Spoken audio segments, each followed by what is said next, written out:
Sir मैं indicator diagram पढ़ रहा था, उसमें सर एक लाइट स्प्रिंग डायग्राम है, तो ये लाइट स्प्रिंग डायग्राम क्या होता है और ये क्यों लिया जाता है? ओके, तो लाइट स्प्रिंग डायग्राम जो है is a type of indicator diagram. अब हम लोग क्यों लेते हैं लाइट स्प्रिंग, जैसा कि नाम से ही पता चल रहा है, इसमें हम लोग स्प्रिंग का जो कांस्टेंट होता है वो कम रखते हैं, तो स्प्रिंग ज़्यादा सेंसिटिव होती है, राइट। तो जो हमारा इंडिकेटर इंस्ट्रूमेंट होता है उसमें एक अलग स्प्रिंग इंस्टॉल करते हैं जिसको बोलते हैं लाइट स्प्रिंग, जिसका स्प्रिंग कांस्टेंट कम होता है। तो बेसिकली ये हायर प्रेशर्स को डिटेक्ट नहीं कर सकता है।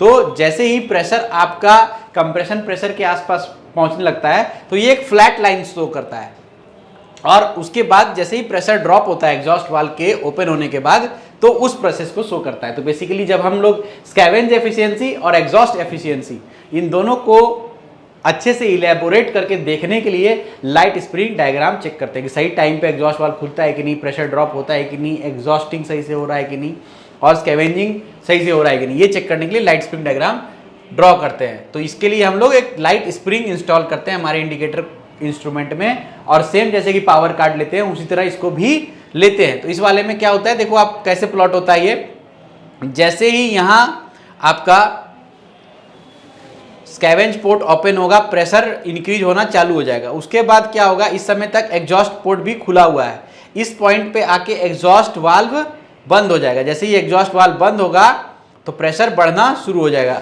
और ये प्रेशर आपका कंप्रेशन प्रेशर है। इस प्रेशर पे आ करके ये फ्लैट लाइन शो करने लगेगा। तो कंबशन और इसके बाद का प्रेशर ये जनरेट देख ही नहीं पाता है। इसके बाद जैसे ही एग्जॉस्ट वाल्व यहाँ सी पॉइंट पे ओपन होता है, प्रेशर ड्रॉप होना चालू हो जाता है इस पॉइंट तक, जिस पॉइंट तक आपका आके डी पॉइंट पे स्कैवेंज पोर्ट ओपन करता है, थोड़ा सा प्रेशर इंक्रीज होता है। स्कैवेंज पोर्ट और एग्जॉस्ट वाल्व दोनों खुला हुआ है इस पॉइंट तक। इस पॉइंट के बाद क्या होता है, जैसे ही एग्जॉस्ट वाल्व बंद होता है, प्रेशर थोड़ा सा ड्रॉप करता है और फिर कंप्रेशन शुरू हो जाता है। तो ये है आपका लाइट स्प्रिंग डायग्राम, जो कि एफिशिएंसी, स्कैवेंजिंग और एग्जॉस्टिंग का दिखाता है। ऐसा ही कंटेंट हमारे एमयू क्लास 4 के लाइव क्लासेस में डिस्कस होता है। Please do join us.